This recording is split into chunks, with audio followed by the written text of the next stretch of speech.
Test, test. Sound okay? Okay.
So welcome back to Tricks with Trees.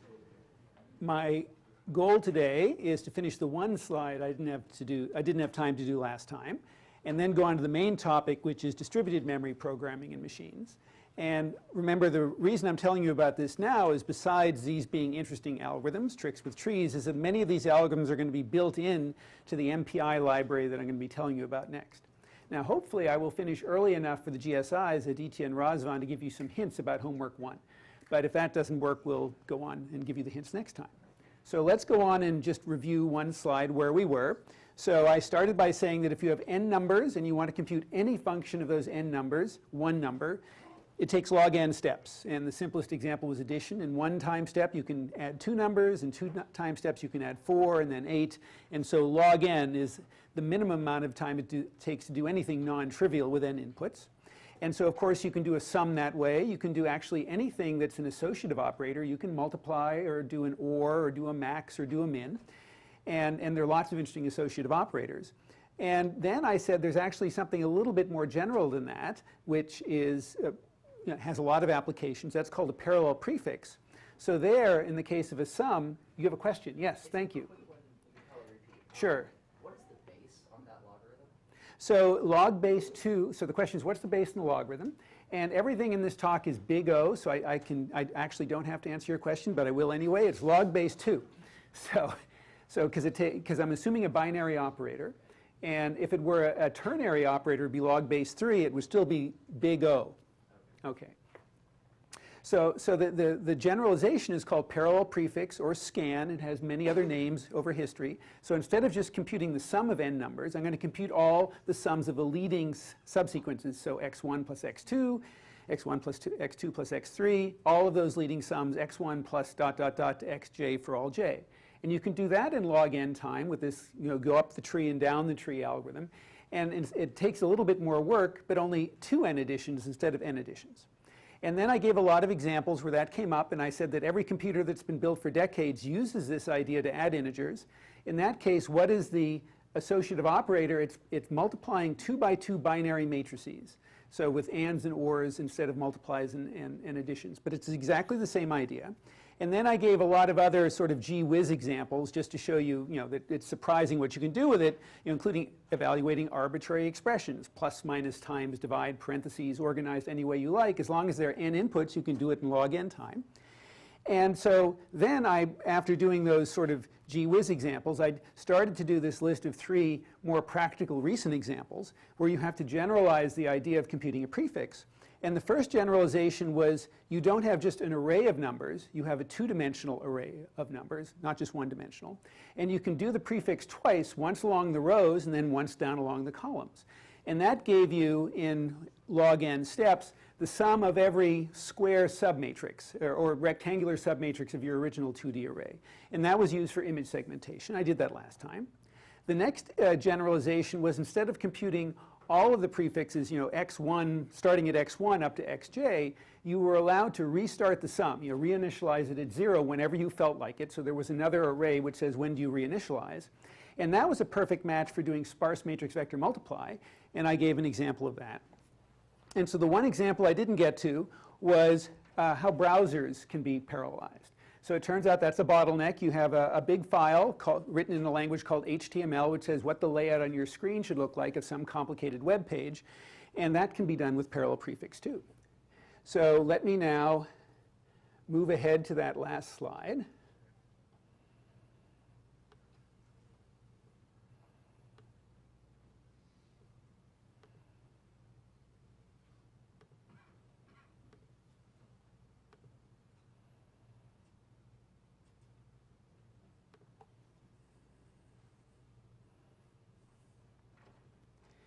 And so here's the simplest way to motivate why you need to do parallel prefix at all. So one of the things that the web page description in an HTML file will say is, I have a sequence of images and I want to put them up on the screen, let's say from left to right, let's just say they're all in a row, and it tells you what the width of them all are. So the first image has width x1 pixels, the next one is width x2 pixels, the next is width x3 pixels. Where do you put them all?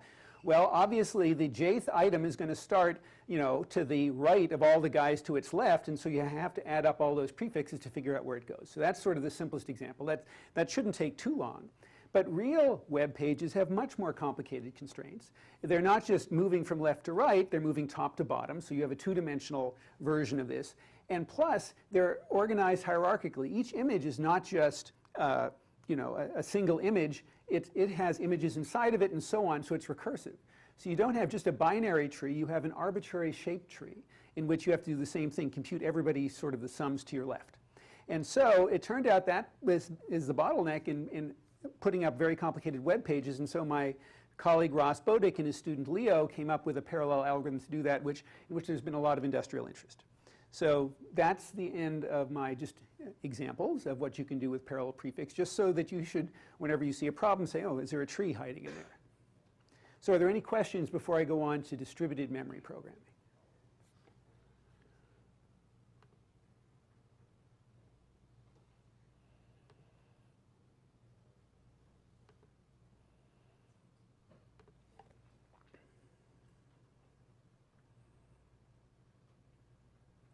Okay, so let me begin by, for the sake of contrast, comparing it with the previous lecture where I sort of went through the same sequence of ideas for shared memory program. I talked about the hardware and then I talked about the software. So in particular for shared memory multiprocessors, each processor would refer to an address, location 37, and everybody would get the same value, hopefully, when they went to memory and got location 37. And the question is, what did the hardware have to look like underneath to make that work? Well, if you didn't go directly to main memory, you probably didn't, you went to a cache. So what do the caches look like? They could either be distributed, in which case, you just get it, you have your own copy of location 37, or they're shared. And the tricky part is, so what does the hardware have to look like if I have a cache with a copy of location 37 and my neighbor has a cache with a copy of location 37? How do I keep them consistent with one another? How do I keep them coherent? And there's a lot of hardware that has to go in there to make sure that those two values are the same, so when I update my copy, the other guy doesn't keep using the old-fashioned value. And so that doesn't scale. And if you want to know more about the hardware, there's some hardware classes that are in the curriculum where you can learn about that. I'm not going to go into much more detail. But let me just say that it keeps things from scaling up to be very large machines, right? You can't do that and have thousands and thousands of processors. And the biggest one I think I mentioned was, they've managed to scale up to about 500. And so, but it did make programming a lot easier. So everybody could just refer to location 37 and everything was good. And I talked about threads and OpenMP. But you have lots of opportunities to get into problems where you get inconsistent values because of race conditions or you have deadlocks, and so I talked about that too.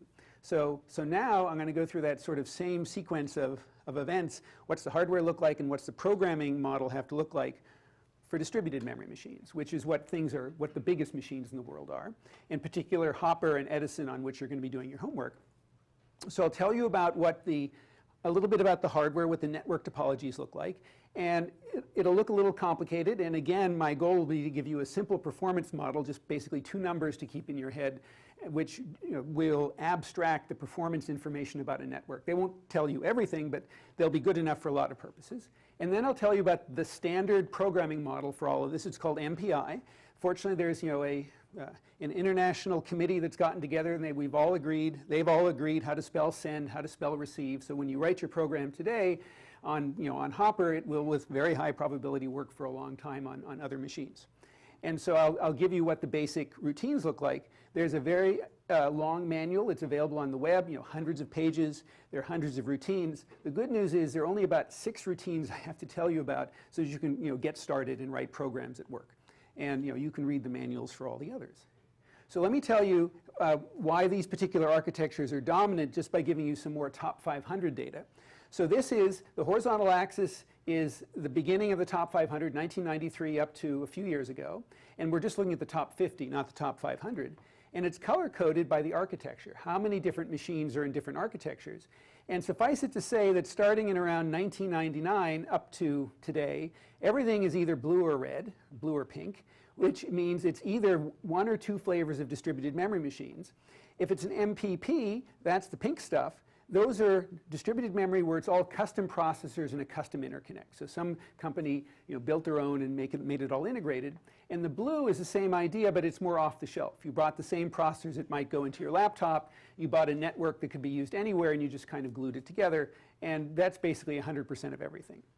And if you look at the whole top 500 list, when this data was available, this is 2012, of the top 500, over 80% were this flavor, either blue or pink, and only 20% was other stuff.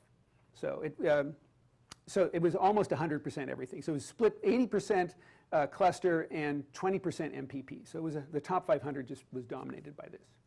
Okay, so now let's talk about the architectures.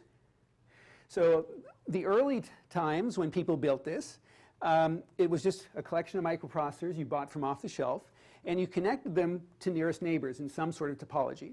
And so here's the simplest thing you could imagine. I have 8 processors connected in the corners of a cube, and each one has a wire which basically is a 2-directional message thing. And on each of these wires there's a cube. So you think of this as a mailbox, and this processor can pump messages into that one, and they sit there until this processor opens the mailbox, gets them out and reads them. And similarly, this processor can send messages in the opposite direction. So along each wire there's a pair of mailboxes. And so if I wanted to send a message from here, not to my nearest neighbor, but down there, I would have to put a forwarding address in it. And this processor would have to stop, open the mailbox, see that it was addressed to somebody else, put it in the next mailbox, and so on until it got to its final location. So this is called store and forward. And needless to say, this kept the CPUs rather distracted from doing useful work in arithmetic because they were all being postmasters all the time. And people spent a lot of time designing the topology, who's connected to whom. Here it's a 3-dimensional cube. So you would minimize the number of hops for a particular algorithm so that here it would take 3 hops to get from there to there, because that was where all the time went. And so people have been trying to innovate to make you have to pay less attention to that over time. And they've been partially successful. I'll give you that history. So, in order to have a large number of these transfers going at once, you need to have a lot of wires. You can't just use a bus. A bus would be a sequential bottleneck. A bus is kind of like what you have in a shared memory machine. And so there are going to be two numbers to describe a network. This is the simplest mental model of how fast a network goes. And I'm going to describe it by analogy to the street network, because the properties come up the same way. So a link is a street, connecting two, corners, if you like. So a switch is an intersection where all the cars have to make a decision. Which direction do I go? The distance is the number of hops, the number of blocks traveled. And a routing algorithm is some sort of travel plan that either you make, and certainly not centralized. So how am I going to describe a network like that, to describe how long it takes traffic to get from one place to another? There are two distinct numbers to describe that. One is the latency and the other is the bandwidth. And the latency is the time it takes from you get in your car till you arrive at your destination.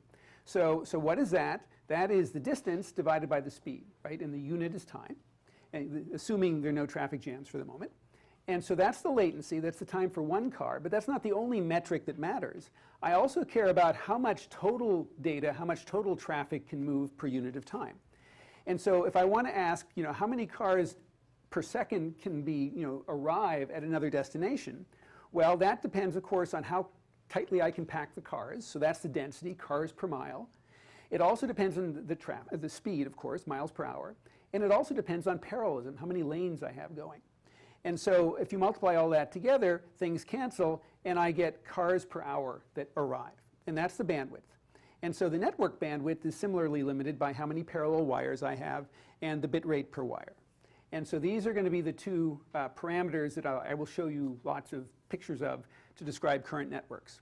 But there's some other issues that come up in a network and physical properties that you can't always abstract away, so I'll be telling you about them. The first one is the topology, how things are connected. The simple example I showed you before was a three-dimensional cube, but we have a lot more processors to connect. So the simplest one you can imagine is, well, why don't I just connect everybody to everybody? That's called a crossbar. Well, how many wires would you need? You'd need about p squared wires. That doesn't scale if you have p processors, so people don't build those.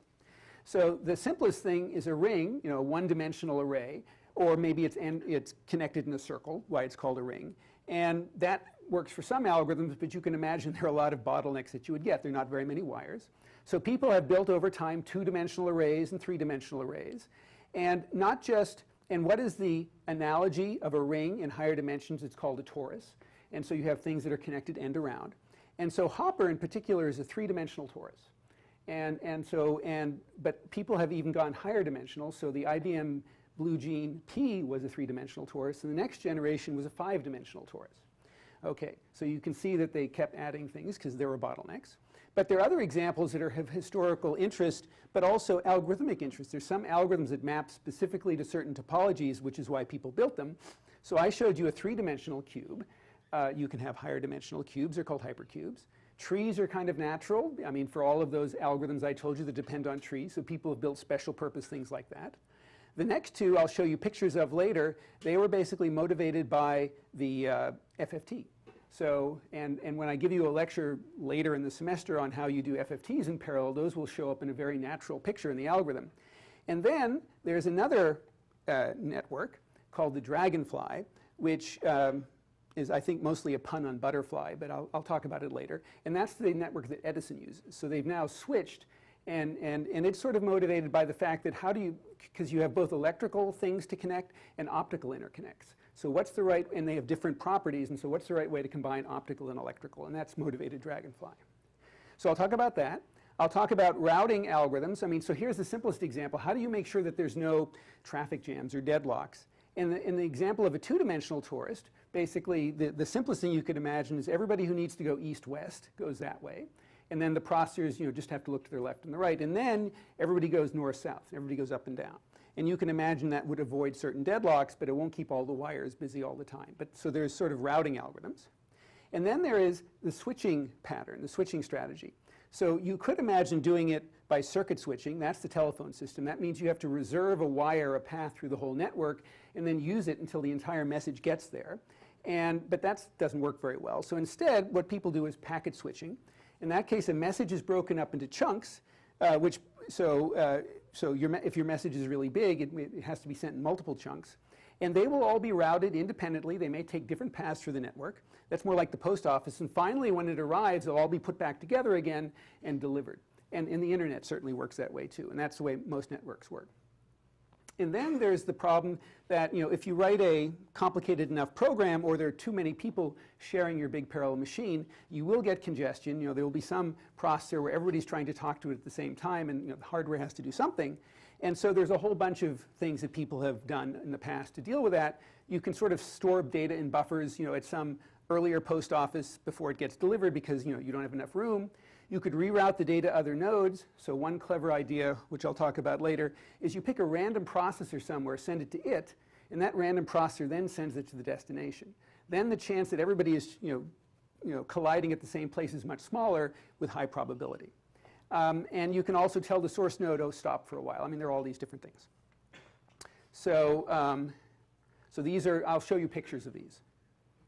So here's some other, so let me go back to latency, which is the time it takes from the time a message is put in the network to the time it gets out. And what is going to determine that? So one property of your topology that's going to determine that is something called the diameter.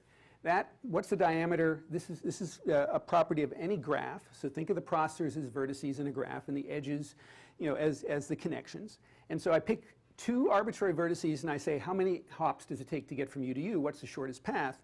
And compute the maximum of that distance over all pairs. That's the diameter of a graph. And so that is, in some sense, the worst case if you happen to want to send a message between those two maximally distant processors. It has to take that many hops, the diameter. And so ideally, we would like to have networks which minimize the diameter. And I'll show you, and when I give you pictures of them later, I'll have that number, the diameter, shown for each of the networks. So I'm going to show you on the next slide some historical data. And so they're going to vary widely across architectures. And so the vendors often report the hardware latencies, which is the time by it finally gets to the network, when does it get delivered. But it turns out that there's a lot of other sources of latency, so because there's software that has to take the message, pack it up, talk to a network interface card, and unpack it in the other end. And so the software is often the largest part of it, as opposed to merely the hardware. So what I'm going to show you on the next slide is the actual measured latency, which includes all the software. So the way we're going to measure it is we're going to send a message to another processor. It's going to receive it and send it back. And then I will measure how much time it took between when I sent it and then when I got the answer back, and I'll divide by 2. And that's sort of the best way to measure, the most reliable way to measure the latency. And so you can see there's going to be very large variations over different network designs. And this is the most important parameter if your algorithm happens to send lots and lots of tiny messages. So you're going to spend all your time measured by the latency.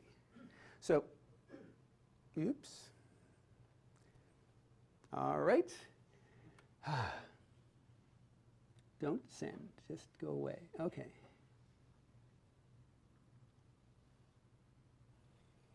Seems to have come back to life.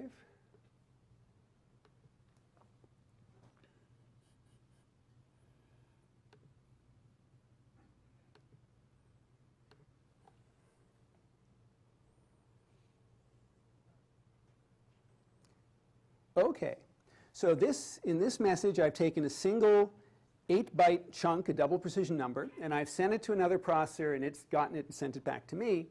And I've measured this on a whole range of maybe historical data. And so what I have on the vertical axis is the round-trip latency in microseconds. And you can see, we're talking microseconds that it takes to send a message. So the question is, how many floating point, just to put this in context, how many floating point operations can I do in 24 microseconds? I mean, thousands, millions, right? So you don't want to send a lot of messages, because this is an enormous overhead compared to the time of a single floating point operation, right? So you have to remember that this is one of the most expensive things that you can do.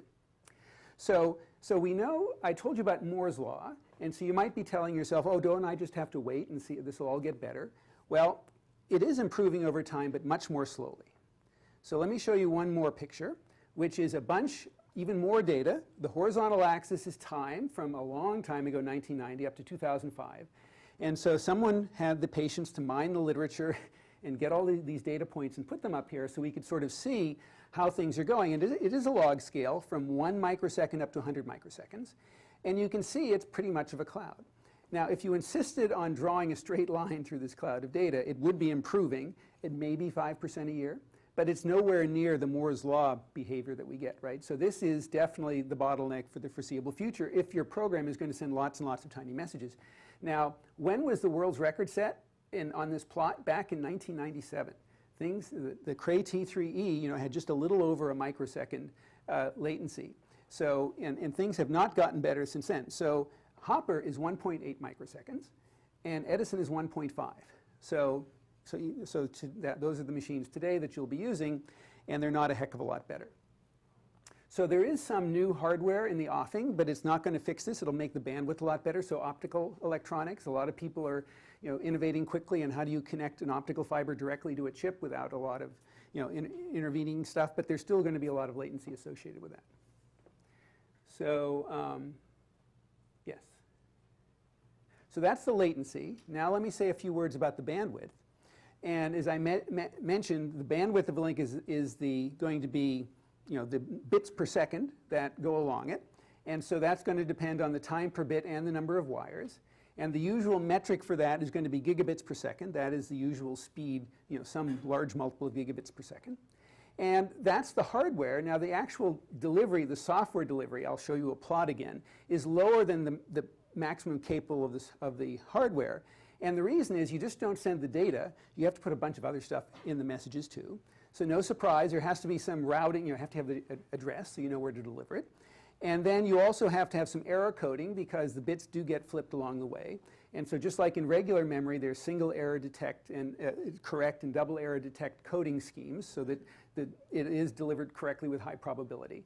But so what that means is if you're sending a small payload, you're not sending very much, then this is going to dominate and you'll have a relatively low bandwidth. But when the messages are large, then hopefully you'll go close to the full speed of the machine. So let me just show you some data. And these are on the same 6 platforms that I showed you before of some historical interest. And so there's sort of 2 pieces of, and this is calling MPI. And this is sending 2 megabyte messages. So the actual payload is 2 megabytes, which totally overwhelms the header and the error correction. So we really are measuring the peak speed. And the vertical axis is the percent of peak. So close to 100 is good. And so that tells you how much is the overhead for all the other stuff the machine is doing. And then these little numbers at the top are the actual speed in gigabits per second. And so, sorry, these are old machines, so megabytes per second. So you can see that they range from down to 244 up to 6 times faster, so 1.5 gig per second. And so these are the sort of ranges that you get. And so I just did this for 2 megabyte messages. Now let me show you a little bit more data where I do it for a whole variety of sizes. So it's going to be the same platforms. And so the horizontal axis is now the size of the message. It doesn't go up to 2 megabytes anymore, but it goes up to 128K. So these messages get bigger and bigger. So the influence of the header gets smaller and smaller. The vertical axis is the bandwidth in megabytes per second.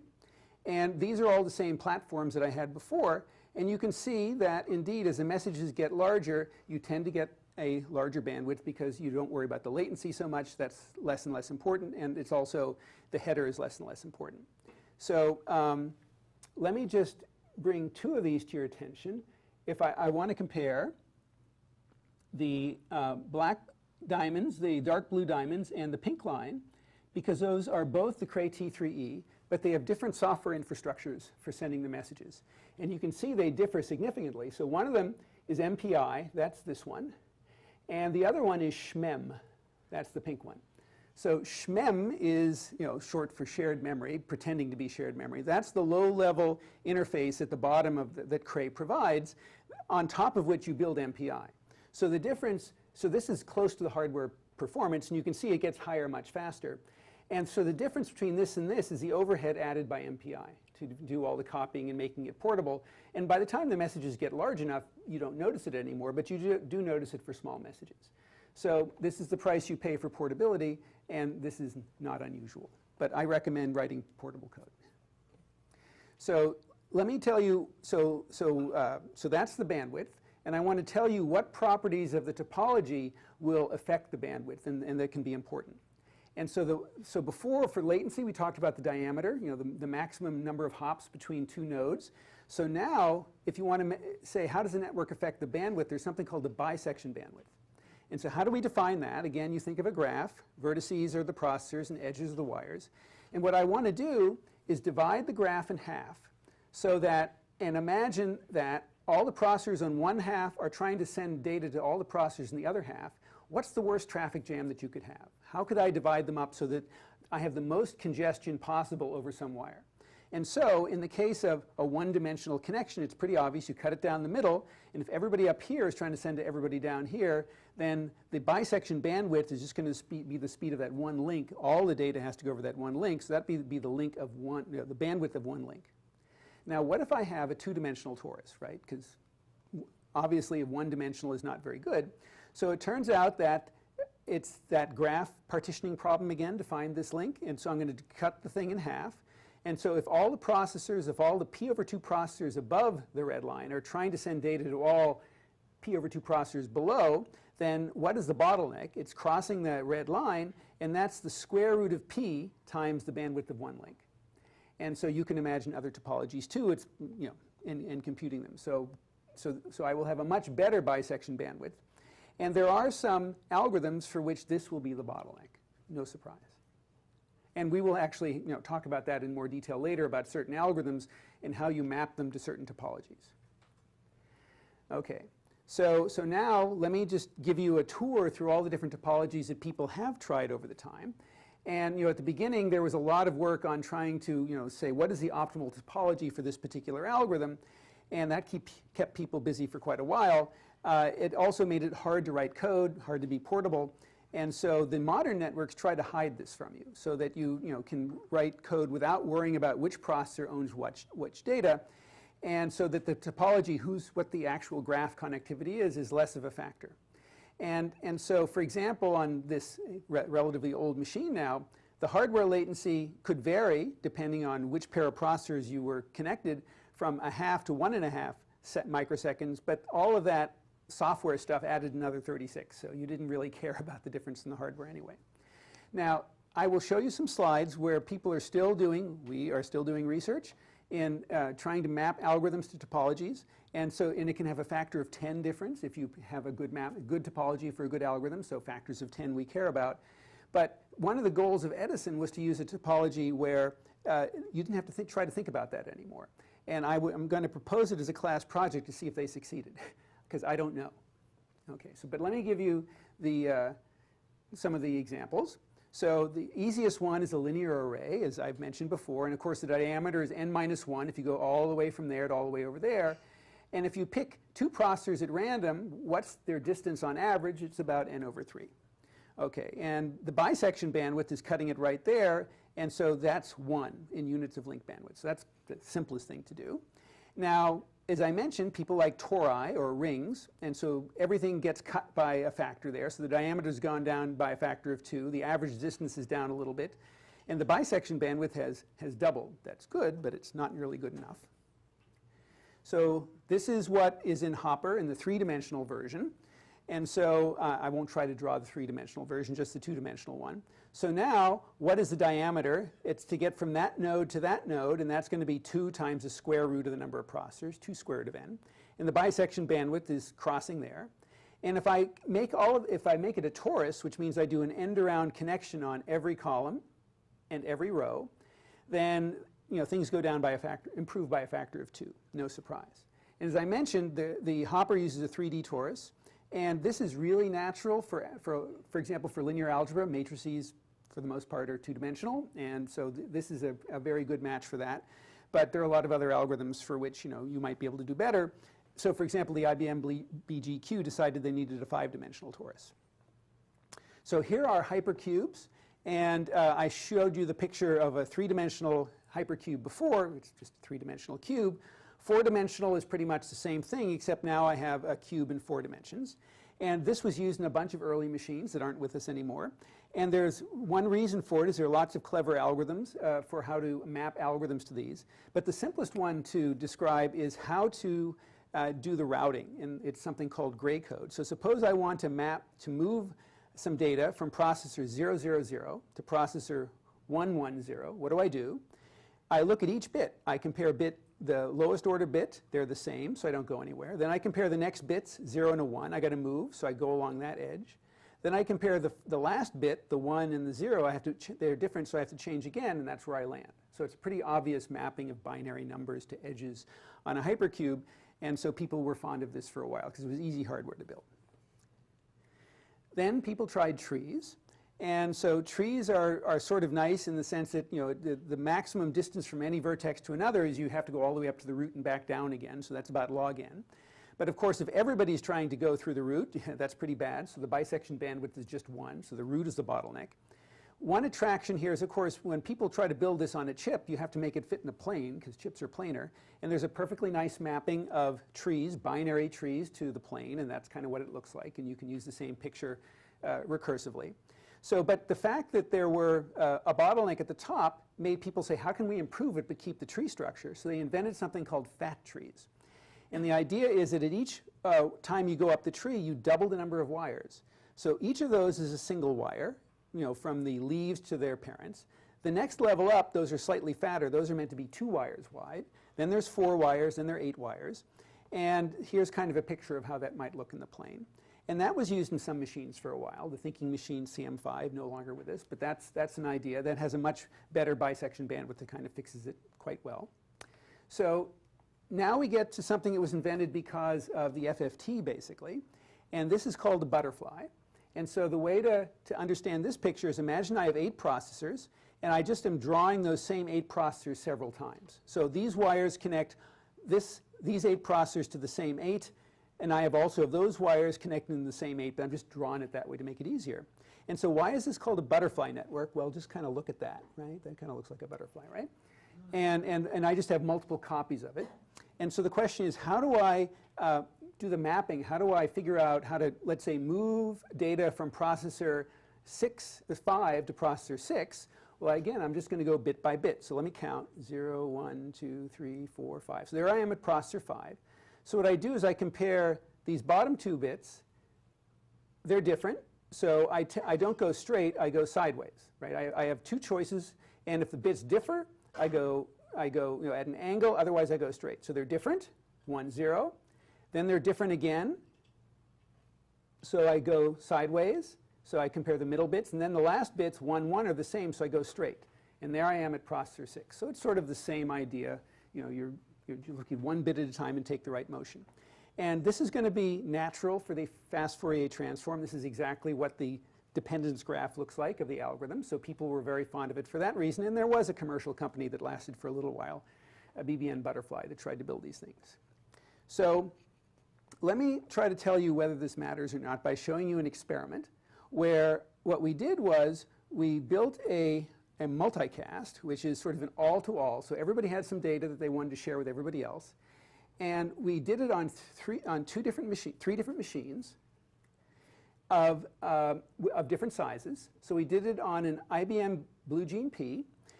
That's a 3-dimensional torus. We did it on Franklin. That was Hopper's predecessor. That's a 3-dimensional torus. And we did it on Hopper. So all of these have 3-dimensional tori.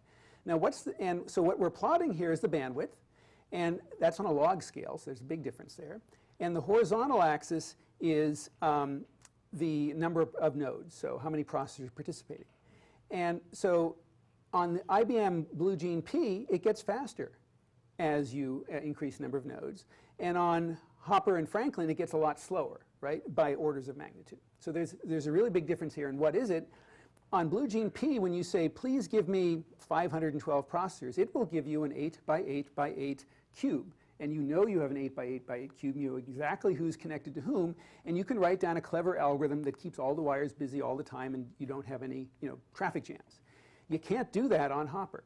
When you ask for 512 processors, you will get them somewhere. And they'll be yours, but they could, they're not necessarily connected in a nice, neat torus.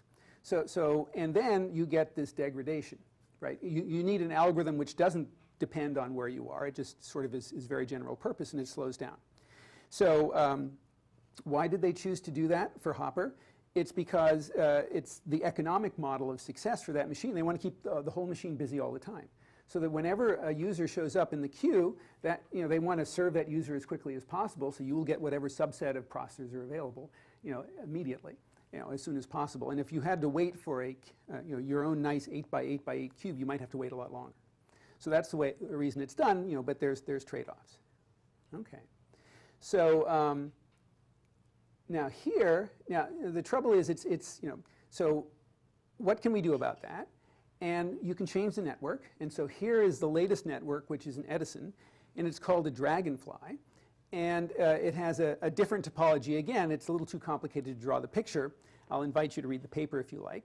So but it was motivated by the fact that we now have electrical wires and optical connections. And what's the best way to connect things together? And the thing is that optical connections are more expensive, but they have much higher bandwidth when they're long. So when you're going from one side of the machine room to the other. And electrical is cheaper to build, and they're faster when it's short. So what we're going to do is have a hierarchy that inside one cabinet, one tall rack of machines that are closely connected together, there will be electrical connections. But when you go from one cabinet to the next, they'll be optical. And so the question, but there are not going to be nearly as many of those optical connections because they're more expensive. And so how do you avoid bottlenecks? You do this trick that I mentioned, where you route to some random location, and then you route from that random location to your final destination. And that avoids, with high probability, any bottlenecks. And so it also means that the programmer is supposed to be able to ignore topology. It's supposed to make our lives as programmers easier. You don't have to have these specialized algorithms. Whether that's true or not, as I say, I propose it as a class project to see how much of a difference it really makes. Okay. So let me try to summarize everything I've said about hardware and then go on to the software. So back in the day, the CPU had to do everything. That was very painful to program, and it slowed things down. So now there's a separate network interface chip to which the CPU simply says, here's a message, you postmaster, please deliver it, and do whatever's necessary in the inside. And that's called direct memory access. So when that special processor gets data, it can just stick it in memory whenever it's there, and the CPU can ask whether it was delivered or not, and it's just sitting there in memory already. And so the CPU can initiate the transfer, say, please send this enormous chunk, and then just go on computing and ask later whether it got delivered.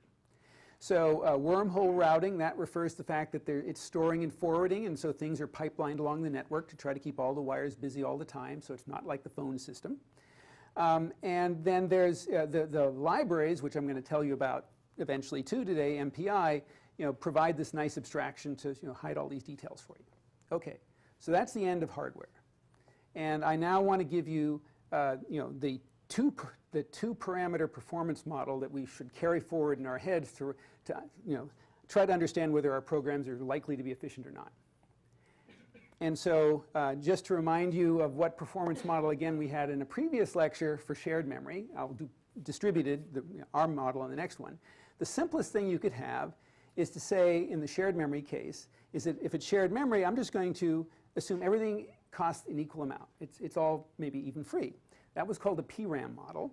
And that's a little bit too good to be true. It is fine for sort of doing theoretical design of algorithms and saying, is there enough parallelism? How many processors can I possibly use if communication were free? And people have tried to make more realistic versions. It's still missing the memory hierarchy. So what are we going to do to be more realistic in the distributed memory world? We're going to have just two parameters, latency and bandwidth, that I've told you about before. So here's going to be my model. Suppose one processor wants to send a message of length n to another processor. I'm going to model it by a straight line.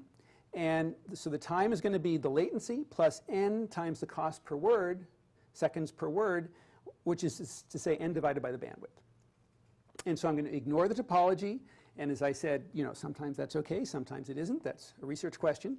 And since these are long phrases, I'm going to change the word latency to alpha. Alpha will always be latency. And beta will always be the reciprocal bandwidth. So my model that I will use consistently, I hope, is alpha plus n times beta. And I've hinted at the fact, and I'll show you some data again in the next slide, that alpha is usually orders of magnitude bigger than beta. And that, in turn, is orders of magnitude bigger than the time per floating point operation. And so, arithmetic is cheap. Sending big messages is the next thing, and sending tiny little messages are going to be dominated by alpha. So that's sort of the mental model to keep in mind. And so just to say, one long message, let's say with n words in it, how much is that going to cost? Alpha plus n times beta. Let me contrast that to how much it would cost if I broke it up into n tiny messages of 1 word each. Each of those would cost alpha plus 1 times beta. And obviously, if alpha is enormous, then this guy is going to be a factor of n times smaller than that. And so the bigger the messages you can pack into 1 word, the better. But even just 1 word, is going to be thousands or millions of floating point operations. So communicate as little as possible. So this is the simplest model. And let me say that over time, people have tried to write down more complicated ones. One that was invented at Berkeley a number of years ago is called log p. In that case, they try to separate out the latency and the overhead, the latency, what we call the latency, alpha, into 2 different terms, depending on whether they can overlap or not. And anyway, there's a whole bunch of stuff. But for our purposes, we're just going to have 2 parameters, alpha and beta. So let me show you some data on a whole bunch of different processors, just to convince you that alpha is orders of magnitude bigger than beta. And so you can see that quite obviously. So now what I want to do is take this model and ask, is it a good model of reality? So what I'm going to do is an experiment on all of these different machines. I'm going to send one message from processor 1 to processor 2. I'm going to use this model, and I'm going to compare it to the real measured data. And I'll compare the model to the measured data. And then we'll see, is it good enough for our purposes? So let me show you the model first. So I'm just going to plot alpha plus beta n on all these different machines for different values of n. And this is what it looks like. So let's just sort of interpret this. So there's the message size in bytes, from 1 byte up to lots of bytes. And the vertical axis is the time on a log scale. And so when the messages are small, they're pretty much flat. And that's because alpha is so much bigger than beta n. That's what's dominant. And up here, this straight line with slope beta, that's where the bandwidth term is dominant. So that's what the model says. The next slide is going to be the actual measured data. And I'm just going to toggle back and forth so you can see how much they differ. And the answer is not much. So there's the model, and there's the measured data. Let me go back. So you can see it's good enough for our purposes, maybe. There are some places where it's not quite good enough, where it sort of jumps a little bit because something strange is happening. But it captures pretty much the behavior that we care about. Now, I should say the way this experiment was done is there was one processor that sent a message of this size to one other processor. So there was no congestion. There was nobody trying to share the network. So that is removed from consideration here. But that just will, I hope, justify our model. So finally, I will go on to how do you write the code. OK. So this is going to be MPI. So if you go back in history, people did this many, many times. They wrote many, many different libraries. They all spelled send and receive slightly differently. Here are the names of all the libraries that have been written over time. Fortunately, some of them were public domain, some of them were commercial. Fortunately, everybody decided this is a pain. Let's have a committee. Let's agree. And they formed the message passing interface, which is now the industry standard. And so we can write portable code. It's all communication. And all the synchronization is all done by a standard set of subroutine calls. So there's no pragmas or anything like that. It's just a set of subroutine calls that you can call from C or C++ or Fortran or any languages you like. And I will show you all my examples in C, but I have some hidden slides that do the same examples in Fortran and C++ if you want to look at those in your spare time. So there's no shared variables. Every processor is running a sequential program. And then there are these subroutines, and that's the only place that synchronization or communication can occur. And so there are subroutines for sends and receives. There from one processor to another processor. There's subroutines for doing collectives, things like broadcast. Processor 1 wants to send it to everybody else. There's a subroutine name for that. There are subroutines for scatter. That means that everybody wants to share things. I'll show you the picture later. So there's more complicated things in broadcast that people often do, and those are already been built in. I'll show you pictures. And then, of course, there's reductions, things like compute the global sum, the product, max, min, and you can actually build your own. You can implement any global operation like that you want, including parallel prefix. There are some synchronization routines. You can call barrier. Barrier is not actually used very much. It's basically just good for timing. The way you time your code is you do a barrier, call the timer, run your program, call a barrier, call a timer. That makes sure that everybody starts and stops at the same time. Otherwise, it's not too useful. And then there are a lot of subroutines to ask important questions like how many processors are there? Which one am I? So you know which subset of the work to do. OK. So here are some of the features that are in here. So so one of the reasons to have communicators is that suppose I write a library that does linear algebra, and I need to talk, processors all talk together, and you write a library that does FFTs, and you have another library that has all the processors talking. I would like to be able to write a program that calls my library and your library where we don't get confused, right? That I don't send a message to my processor 1 and it's your processor 1. Right? So I'd like to have these things called communicators, which are sort of separate domains of communication, which I can define so that I can write software separately and they can just talk with one another. And my processor 0 through 100 is different from your processor 0 through 100. And you actually need several layers of that hierarchically to write large codes. It's nice to have data type, be able to define data types, because I'm not just going to send integers and double precision numbers. I'm going to send arrays. I'm going to send more complicated stuff. And I want to be able to run this in heterogeneous machines. So I want to have, and my processor may not represent an integer the same as your processor. I'll tell you that story later. So there's lots of different modes of communication. For example, I could do a send and then return immediately. Or I could do a send and wait until it was actually delivered. There's all sorts of different flavors there. I mentioned there are collectives, broadcasts and scans and different flavors. You can give a hint and say what you think the topology is. If you're on a certain kind of machine, you can say, by the way, I'm on a three-dimensional torus, and MPI can take advantage of that or not, depending on what platform you're on. So if you run on Hopper, they have an optimized version of MPI for Hopper already. It knows what the topology is, so you don't have to worry about it. But in principle, you could give it a hint. And then, because it's a standard interface, it encourages people to build portable tools. And next week, we'll have a lecture on a set of profiling tools that have been developed here at NERSC, and the authors will tell you about it. So there's a tool that will automatically keep track of your total amounts of communication and give you a nice graphical user interface of how much time you spent communicating, how many messages, how big they are, so you can use that for performance debugging. Okay, so there's the website of the Standards Committee. They keep working on it. The last release was in September 2012, version 3.0, but it goes back a long time before that. And I'm not going to try to, again, tell you where all the semicolons go or the hundreds and hundreds of subroutines. I will let you go to these web pages or go to these books and you can download them and so forth. And again, we're going to give you working code that you'll just modify for your assignments. So let me start writing the simplest possible code just to get started. And so the most important questions you could imagine asking are, how many processes am I sharing this work with? And which one am I? So I know which subset to do. And there are going to be two function calls that do that. So these are the most important functions, if you like. It's going to report the total number of processors. That's called the size. And then the rank, which is the number between 0 and size minus 1. Which one am I? So let me write the simplest, it's like hello world for MPI. So you're going to have to do some include files at the beginning so that you're running an MPI program. And then all MPI programs pass in these two arguments, which are generally null. You can ignore them, but the standard says thou shalt have this first line of code. Then you have to initialize. You have to say I'm about to start running MPI, so MPI init. And then you pass in those two arguments. You don't have to worry about what they are. And then at the end, you have to finalize and turn them all off, right? So that's always the first and that's always the end. So let's do something in the middle. So I'm going to get the total number of processors. I'm going to get my rank, which processor am I? And then I'll get the total number of processors. And then I'm going to do printf. And I will say, I am processor number so-and-so out of that many. And so all of these printfs will happen in parallel. And they'll happen in some order. You don't know what order, but they will all get printed out.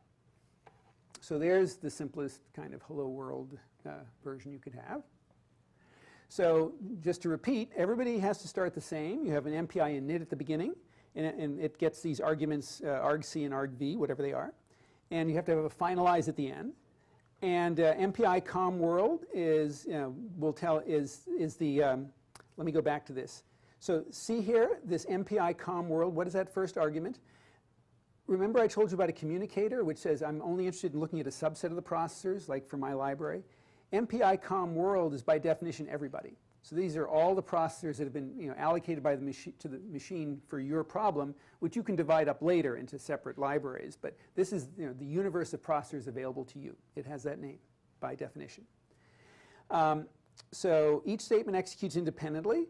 So this is sequential code. this sequential code runs, this identical code runs on each processor.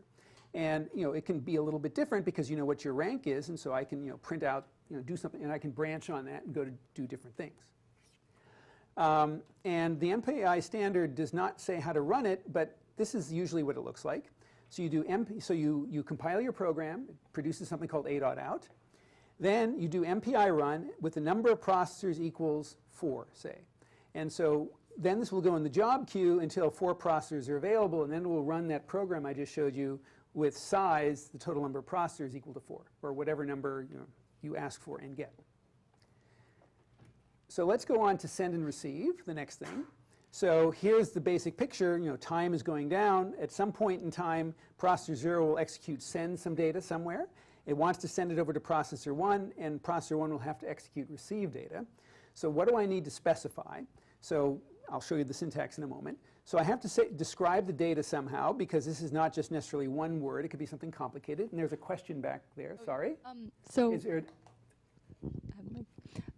when you write that code in main, all of that is running on one processor. So is there a way in MPI to write sections of code that are going to run that are going to be serial, and then sections of code that are going to run in parallel? So I will show you an example in a few slides. Okay. I'm basically going to have an if test, and what I will say is if, for example, rank equals 0, execute some code, else don't. Okay. That would be the way I would do it. You'll see that example. Sorry, any other questions? Okay. So as I said, in order to write complicated codes, we have to sort of be able to divide the processors into groups that don't interfere with one another. And society is complicated, big codes are complicated. You need to have lots of, ideally you could have lots of different hierarchies of subgroups that can only talk to one another. So what have people done over time in MPI? They decided that 2 layers of hierarchy were enough to write all the codes that they needed. And so processes can be collected into groups, and each message can be set in a context and received in the same context.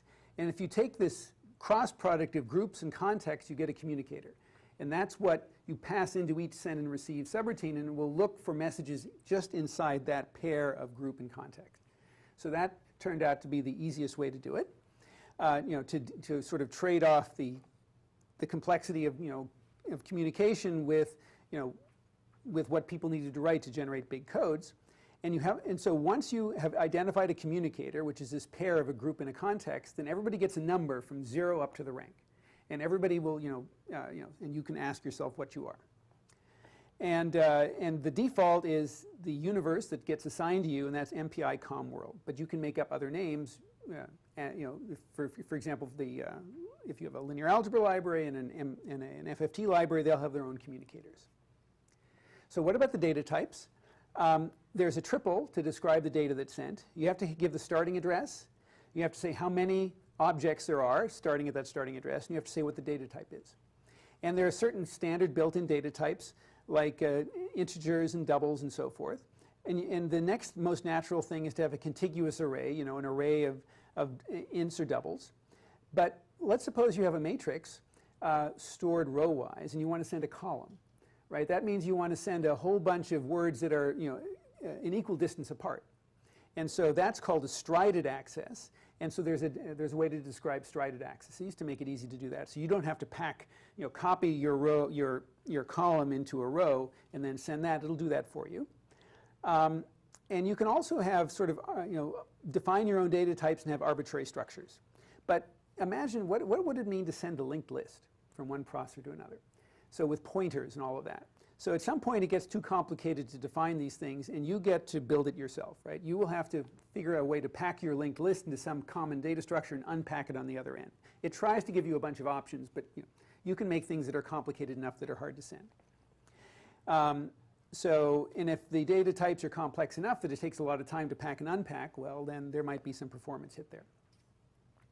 So here is one more way to say which messages I'm interested in receiving or not. And you can also, in addition to associating a communicator, you can associate a tag. And a tag could be, for example, is this, a bill, a check to cash is a junk mail. I mean, you can imagine what your own algorithm might have, but you can have a tag and say, I'm only interested in receiving a message from this particular category. And, because some algorithms are like that. And you can also have a wildcard there. You can say, I'll take any tag, and then you can sort it out yourself later. So anyway, this was invented because people sent lots of different flavors in the question, and it wasn't always obvious.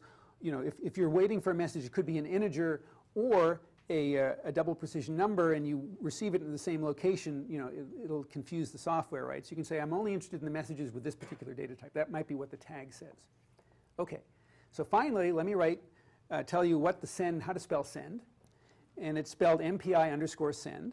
And this is one flavor of send. There are a bunch of them. This is the simplest one. It's called a blocking send. So suppose processor 0 wants to send 10 words, an array of 10 words, off to processor 1. And so it's going to call MPI send. It's going to say, where does the data start? How many words am I sending? What kind are they? They're MPI doubles. And what's the destination?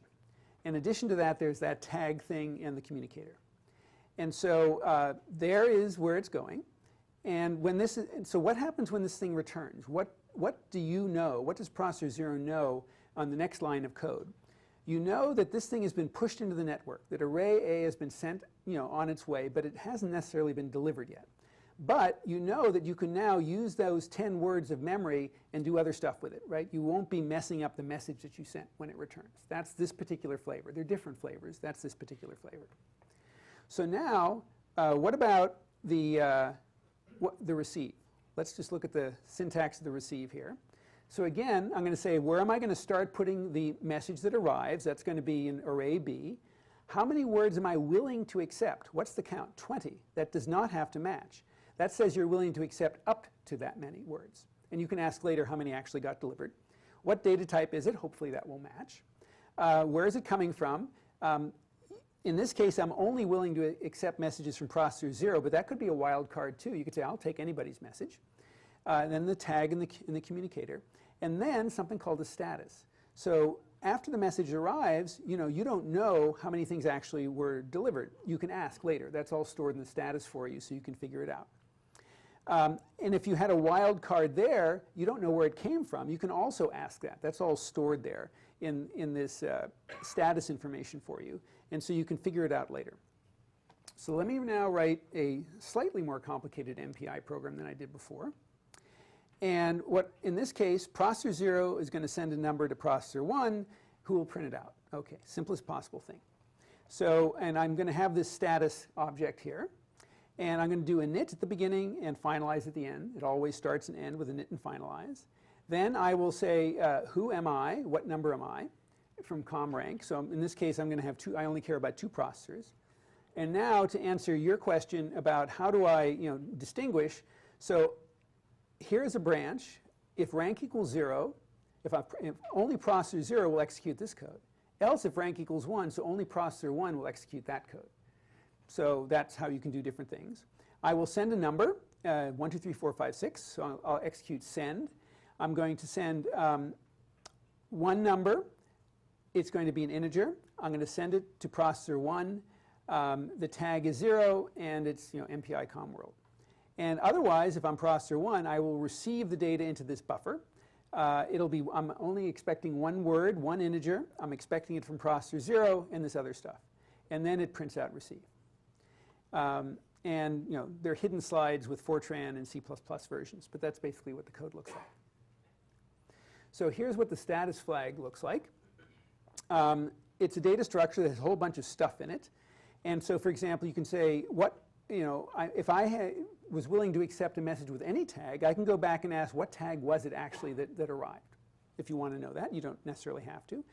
Since I had a wild card there, I was willing to accept it from any processor. Which processor actually sent it to me? You can ask that. And then you can ask, how many words were actually delivered? Right, so natural things to do. So let me just say that there's contexts, there's tags, there's communicators, there are all these different levels, and these were introduced over time to make it easier to write complicated code where, you know, you could have different teams building different subroutines and you could glue them all together. And this is what is, you know, has been made available. Okay, so there are hundreds of routines, but you really only need these 6. So I've told you about init and finalize. and figuring out how many processors there are, the size, who am I, the rank, and send and receive. And so there's another pair that I want to tell you about. So maybe there are 8, and those are the collectives. So these are things like broadcast and reduce and parallel prefix and many other flavors. I'm going to show you some pictures of what they look like. And so here is what they're going to look like. These have to be called by all processes in a communicator. So if one processor calls broadcast and another one doesn't, it'll hang. You'll get a deadlock. And so, for example, when you call broadcast, one processor is designated as the root. Everybody has to call broadcast from processor 0, and they all have to agree on 0 is the root, and then 0 will send a number to everybody else. And when this thing returns, everybody will be guaranteed to have the same data. And so that's a bit of a barrier light. But one processor may get the data before another and continue processing. A reduction is a similar idea. Again, everybody has to agree on who is the root, who is going to own the sum at the very end. And so let me just give you some examples of what these things look like. And so it's pretty obvious that you could do anything you want with sends and receives. You could build your own binary trees and do reductions and broadcast. But this is all built in already, and it's optimized. And so you should use broadcast and reduces when a tree is a natural thing to do. So let me give a simple code to compute something we all know, which is pi. And so the way I'm going to compute pi is I'm going to compute the area of a circle in the simplest possible way. I'm just going to take the area of the first quadrant by doing a Riemann sum. And then everybody's going to compute the area of a bunch of rectangles, and I'll just add them up. So that's going to be my reduction. So if I have 4 processors, everybody is going to get every 4th little rectangle and add up those areas. And so processor 0 will get, or the red processor will get that one and that one and so forth. And so what I'm going to do is write the code, and and ideally every processor will get 1 piece of all the data.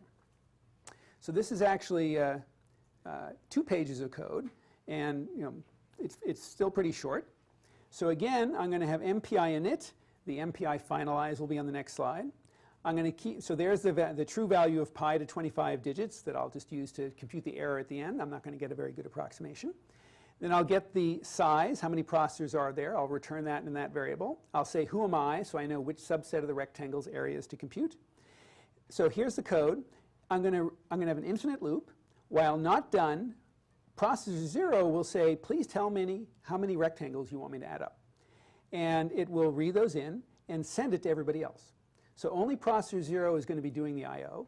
And if the user wants to quit the program, they'll say 0 rectangles, and then everybody stops. Okay? So processor 0 reads it in, and then this line of code, broadcast, is called by everybody. So processor 0 is the root, everybody agrees on that, and when this is done, n, everybody will know n, which is the number of rectangles. So now we go on to the next page, and this is pretty straightforward sequential code. You're just summing up the areas of all the rectangles. And then you get my value of pi, or my fraction of the value of pi. And so what I need to do is, so every processor has a different value of that, and that's what I need to compute the global sum of. So then I call MPI reduce. And so I'm going to pass in my value of pi. That's my contribution to the global sum. The global sum will be called pi. Only processor 0 will get that. I'm going to be putting in just one word. It's a double. What is the reduction operator? I have to tell it, am I doing sums or products? It's going to be MPI sum. That's sort of a built-in function that it knows you mean to do double precision sums. Processor 0 is the root, and everybody's participating. When that's finished, if I'm processor 0, I have the answer. Pi is there. I can print it out along with the error. So that's the simplest code you could imagine, right? Very simple code. So let me just give you a tour through a few others so that our GSIs have time to give you hints on homework 1. So here's how you spell barrier. And as I said, there are very few reasons to call this except for timing. So you do a barrier, call the timer, run your code, call the barrier, do the timer. That's how you get reproducible performance data. So what are the collective data movements? So here's the simplest one. Processor 0 has a value, A. You do a broadcast, everybody gets a copy. That's not the only one. So suppose processor 0 has an array of 4 numbers, and there are 4 processors. What does scatter mean? That means every processor will get a unique subset of all the data. So you can see the picture here. It goes from processor 0 to processor 0, 1, 2, 3. Gather does the opposite. Everybody has one number, you gather them all and put them on processor 0, so that processor 0 has the union of all the data, right? So there's no arithmetic there, it's just collecting data. So you could obviously do this with sends and receives, but it's going to be much more efficient to do it this way. And I should say that everybody has to agree on all of this, otherwise the program could hang.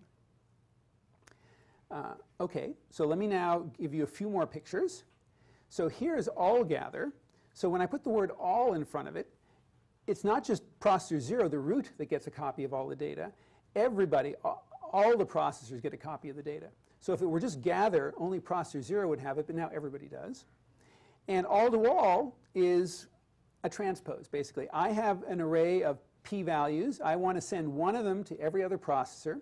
So A0, A1, A2, A3, I own them all. At the end, everybody gets a copy of it.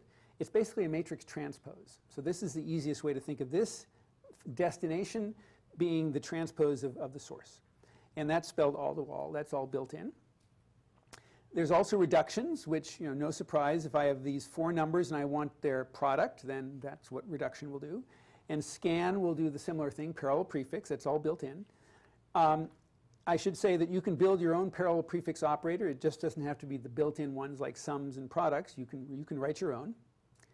And so let me just sort of give you a table now of all the different values. I've shown you pictures of broadcast and gather and reduce and scan or parallel prefix. But you can see that all of these come in different flavors.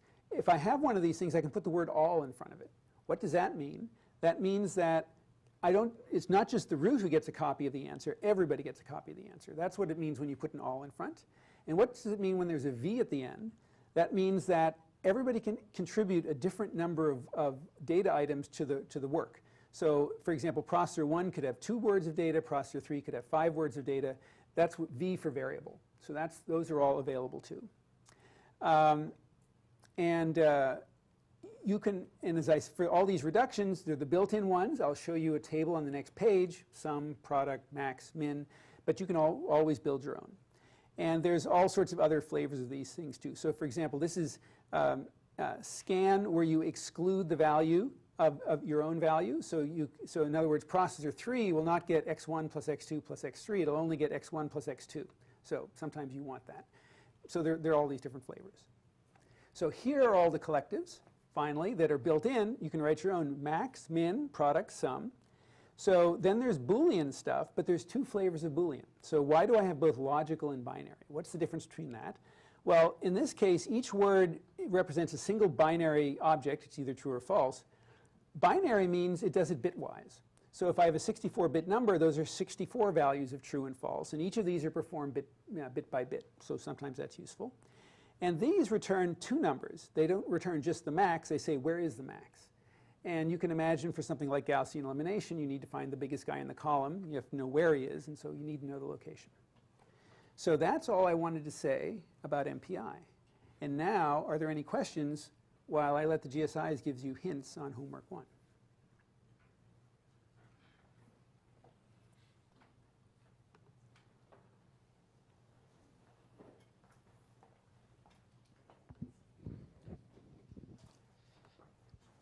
Well, up until we get the slides up, first just wanted to say that we've decided to postpone the deadline for homework 1. It's going to be due next Monday instead of this Friday.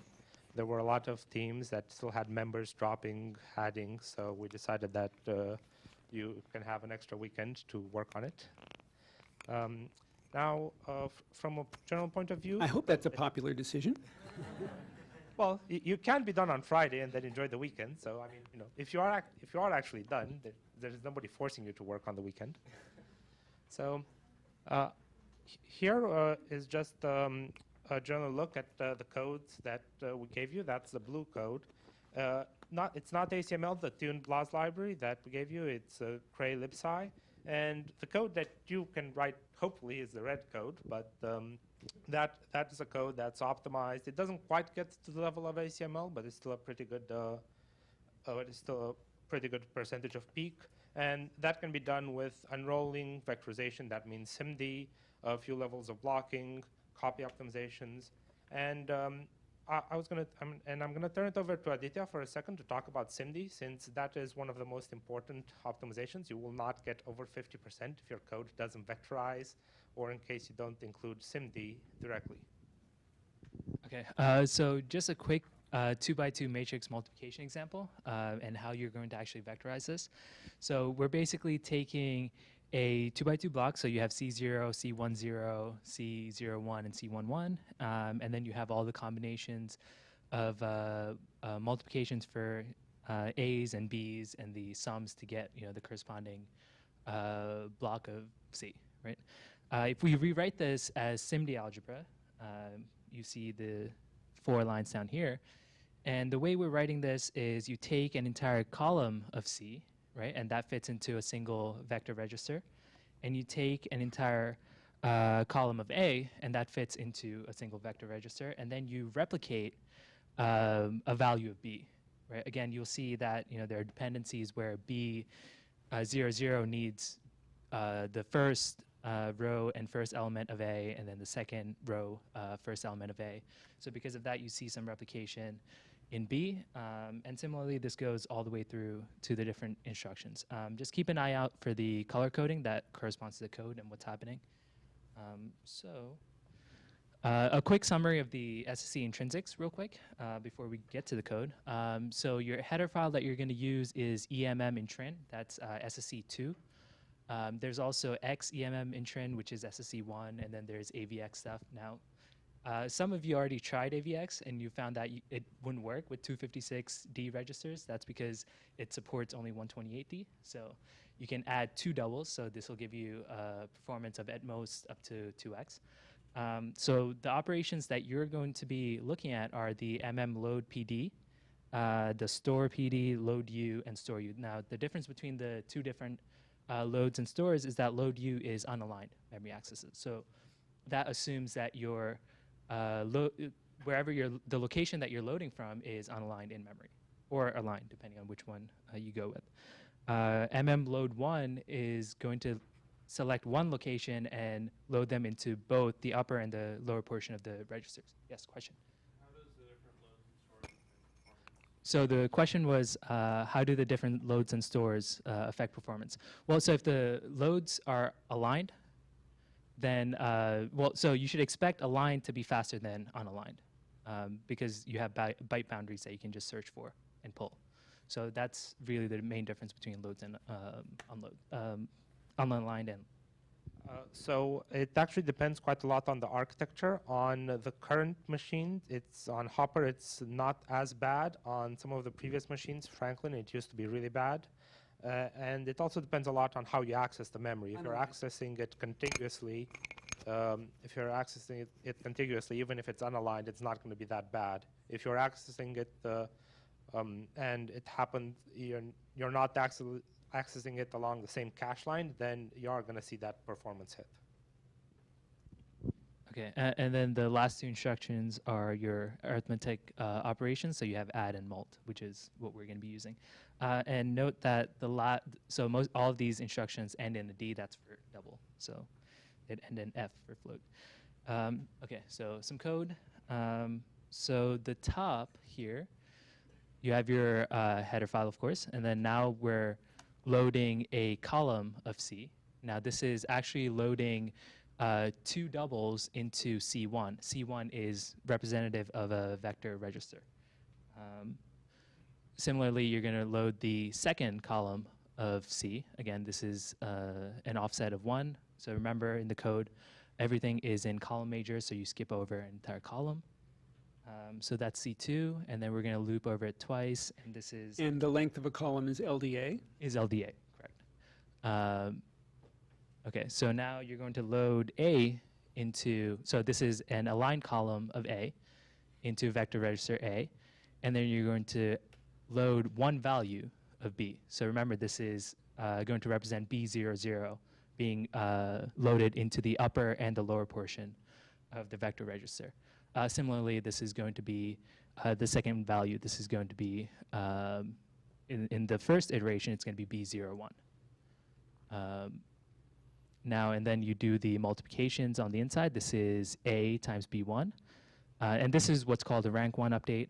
What you're doing is basically multiplying a column times a row of B, in this case, a different element of B. So again, you do the same thing for A and B2, and then store it back into corresponding positions in C. So that's C1, you sum it up, and C2 you sum, and then you store it back into your block in memory. And then you iterate for the second time, and that'll give you the 2x2 block multiplication. Now, of course, the loop iterations and stuff will differ based on how you unrolled and did your vector packing. So besides SIMD, there are other optimizations that you should obviously try. The simplest one is changing the order of the loops. This in itself won't give you a speed up, but this changes which matrix has to stay in memory.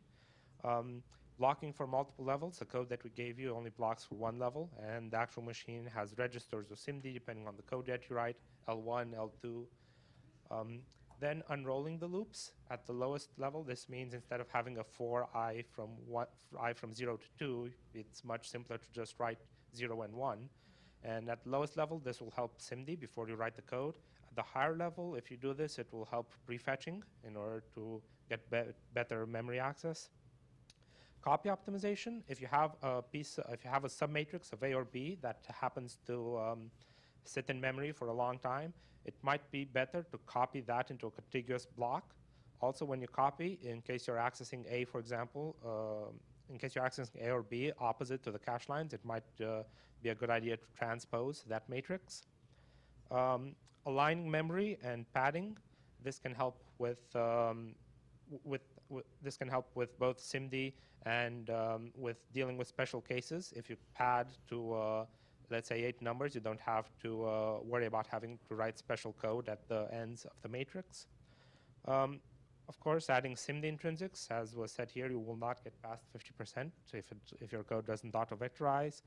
And at the end, even though there are exact numbers for what the sizes of L1, L2 are, you shouldn't actually be relying on those because the machine is complicated, and trying to tune the parameters at the end for the blocking sizes should be important. And other things that you can do is you can try to compile it with, you can try to run it with different compilers, and the options are PGI, PathScale, GNU, Cray. One of the comments is that Cray apparently has a problem with explicit SIMD instructions. So before you actually add SIMD instructions, Cray is actually one of the better compilers, but if you want to add SIMD instructions, you're probably going to want to go back to GNU or PGI. You can remember to use the compiler flags to run optimized code, except that you cannot use compiler flags that specifically remember that it's matrix multiplication, no -matmul. You can actually check whether the code is actually generating SIMD instructions. That's with a $S. That will let you see the assembly code and see if you have add-PD, those are the vector operations. If you have add-SD, mul-SD, those are the scalar operations. And once you're all done with optimizing this, you should also remember that you have to hand in a write-up also with not just the code. So if there are any questions? Will you post this presentation? Yes, we'll be posting it also to the website, but it will be on Piazza in a few seconds. What size are you looking for the write-up? 10 pages, 100 pages? I have to read it, so please not 100 pages. So you should just be explaining the optimizations that you did. I mean, hopefully it's going to be more than 2 pages, but it's basically just explaining what you did. And performance plots are, yeah. So performance plots would be excellent. So lots of plots, less writing would be perfect. And remember, one of the purposes of this is not just to show you how to write the fastest possible code if you really want to, but to be so thankful people have already done this for some things, so but not everything. So. Okay, thank you very much.